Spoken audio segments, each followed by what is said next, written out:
South Park returns with another hour-long special, this time taking Disney to task for their recent slate of failures and tanking stock price. Do Matt Stone and Trey Parker brutally condemn the House of Mouse for pandering to social positions instead of prioritizing entertainment, or is there a more subtle point? Well, kinda. First, let's go into a quick recap of the episode entitled Joining the Panderverse. Visions of diverse depictions of the boys haunt Cartman's dreams as he fears Kathleen Kennedy, the Disney executive behind the Star Wars sequels and recent Indiana Jones bomb, is out to get him. Disney and Kathleen Kennedy are gonna get you! Cartman's therapist chalks it up to the real anxiety plaguing the community, AI threatening to eradicate white-collar jobs. Over at Tegrity Farms, Randy bemoans the younger generation's inability to do anything remotely handy, and yet he can't even fix the broken door on his oven. He tries to hire a handyman to fix it, but since handiwork is the only thing that AI hasn't rendered obsolete, all the fix-it guys are getting filthy rich, while the white-collar workers stand in front of Home Depot attempting to trade their so-called skilled labor for fix-it services. At school, Cartman is sucked into a portal and replaced with diverse Cartman, who it turns out is from another universe where every white male character is replaced with a female person of color who recites cliches about the patriarchy. Today we're going to talk more about female exclusion in the male patriarchy. Kathleen Kennedy too has been replaced with a version from another universe who runs Disney like a tyrant, commanding that racial and sexual minorities be integrated everywhere. Put a chick in it, make her gay! Unable to afford a repairman, the dads start protesting the system, while the ironic working-class billionaire capitalists start buying social media companies, threatening MMA showdowns, and getting in Star Cruiser dick-measuring competitions. In the diverse universe, the real Kathleen Kennedy catches up to Cartman and tells him that they need to work together to get back to their universe. She reveals that Disney's uninspired decisions to make the same movie over and over again while just swapping the identities of the main characters was informed by the coveted Panderstone. Hidden away in the depths of Disney Studios, the AI-infused Panderstone allows Kathleen to make lazy decisions disguised as bold progressive innovations. All the racist hate mail she received only made her want to double down and use the Panderstone more. But her overuse created a rift in the multiverse, summoning Cartman Kennedy and banishing her to the diverse world. Bob Iger and the other Disney execs team up with Randy to travel the multiverse and set things right. Randy succeeds in returning everyone to their respective universe and even puts in a little extra effort to marshal in handy workers from all over the multiverse, so that everyone can afford repair services again and it no longer matters that nobody knows how to do anything. Kathleen and Cartman put aside their differences and she vows that Disney will henceforth only make original content that doesn't pander. The end. The core concept that ties the plots of the episode together is laziness. How we are so thoroughly allergic to personal responsibility that we'll go to absurd lengths to abdicate it, and how calls for change can be a thinly veiled disguise for such laziness. Pretty common South Park fare. In the first instance, the dads of South Park are too lazy to learn how to fix an oven door and opt instead to rail against capitalism. At the beginning of the episode, Randy laments the irresponsible younger generation's lack of practical skills, but as soon as handyman services are rendered too expensive by shifting economic conditions, it's no longer a matter of responsibility. It becomes a wider social issue and they must tear down the system. It's not even a matter of effort. Randy would rather create a protest movement and wage war against the American university system than just follow IKEA-level instructions to fix an oven door. The joke is that people are willing to expend large amounts of energy if it means not assuming responsibility for their problems. In the end, Randy does, quote, a bit more work and gathers handymen from the corners of the multiverse. I guess this is him being less lazy, or maybe a joke pointing to the absurdly productive lengths people will go to not learn how to do something themselves. I'm also not sure if this is a way of dramatizing how capitalism actually works, because the financial incentive will cause more handymen to enter the market, or if it's just a stupid joke. I'm leaning towards the latter. In the second instance, Disney executive Kathleen Kennedy is too lazy to create exciting new stories, opting instead to literally reskin old ones. Why go through the risk, anguish, and self-doubt that comes with attempting unique ideas when you can just rehash old stuff, pander to people's passions, and rake in easy cash? Well, until recently. In the same vein, why come up with character-driven motivations that organically drive the story forward when you can just integrate a convoluted multiverse premise that allows you to summon any plot contrivance you could possibly desire and justify it with because multiverse. I swear, the multiverse is just an excuse for lazy writing. As a result, nobody knows how to fix or build anything, nor does anybody know how to write tentpole blockbusters anymore. There's a pretty clever comparison made between AI in the job market, multiverses in screenwriting, and diversity in entertainment.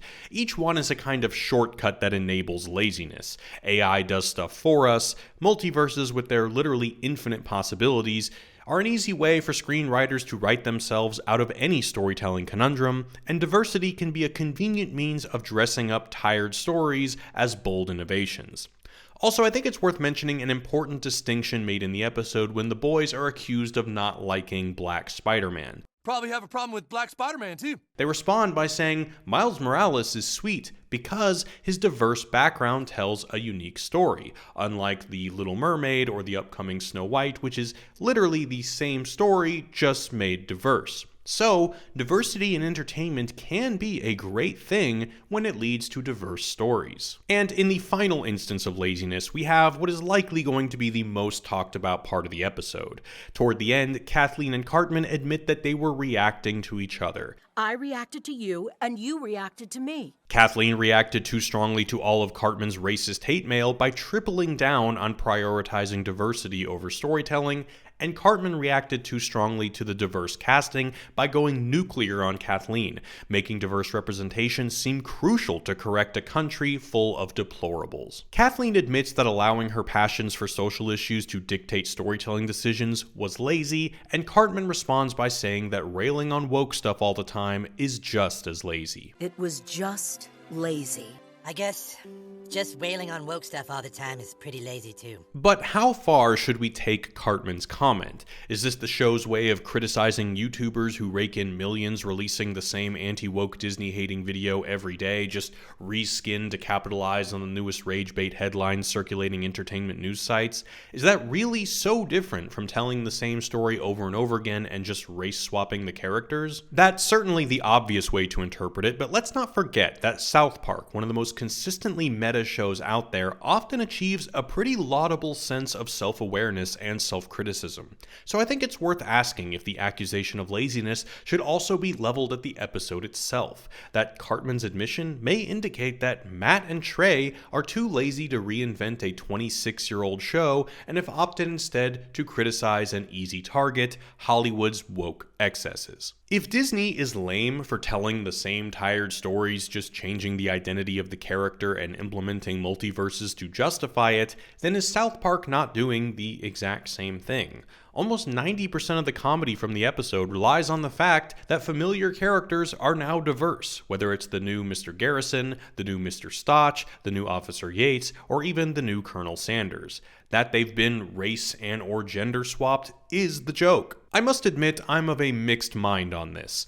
On the one hand, the exaggerated laziness of the character adaptations is potent, effective satire. I found Officer Yates' half-assed mustachioed reinvention, or the now well-endowed Colonel Sanders, pretty humorous, because South Park poignantly ridicules Disney's efforts by inhabiting the same form as the object of ridicule and cranking their sin, in this case laziness, up to 11. Another good example of this is Randy cycling through different outfits as he travels the multiverse.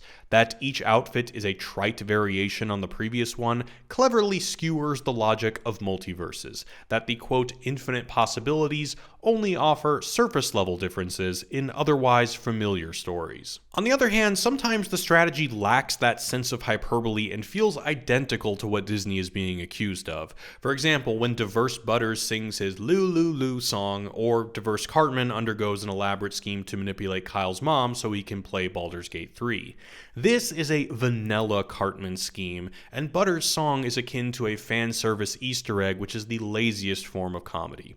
The only joke here is that they're doing things they usually do, except now they're diverse. So if arbitrarily race-swapping Disney characters is cynical, lame, and tedious, employing the same strategy to criticize Disney risks getting old just as quickly. If the point is that playing identity politics in media to pander to everyone is lazy and lame, then I guess we have to apply the same logic to the episode, that using similar strategies to pander to the anti-woke crowd is also lazy and lame.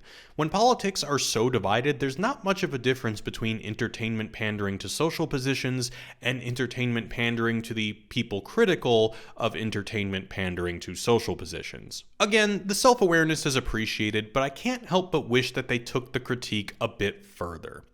In my last video, I touched on how certain claims to progress can be the most surefire way to maintain the status quo, and I think certain strains of the discourse surrounding representation in media is another example of this. Because the focus on representation can serve as an implicit endorsement of the notion that we ought to derive our self-worth from media, that the greatest fulfillment we can wish for each other is that everybody get the chance to feel desired by aligning themselves with the images on screen designed to stimulate consumerism. Rather than question if we should perpetuate reliance on media to validate and reify our identities, the most progressive thing we can think of is that people from all backgrounds should have the opportunity to adorn themselves in the signifiers of consumer desire. Instead of arming people with a critical disposition towards images in the media as they relate to self-image construction, we just relent and say, well, that's not possible. The best we can do is redirect the images to a more equitable end. That, to me, isn't progressive, it's just lazy. And I know I'm reaching here, but maybe that's why the put a gay chick in it version of Kathleen is Cartman, as this brand of representation-focused activism is, like Cartman, actually pretty conservative. Overall, I thought the episode was pretty good.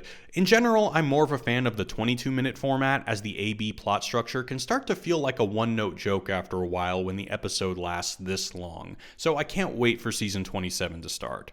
Anyway, be sure to subscribe to the channel for more content. Check out my Ko-fi page if you want to financially support the channel. Hit me up on Twitch where I'm playing Alan Wake 2. Join the Discord. Links for all that are in the description, so go ahead and give them a click. And as always, thanks so much for watching, guys. Peace.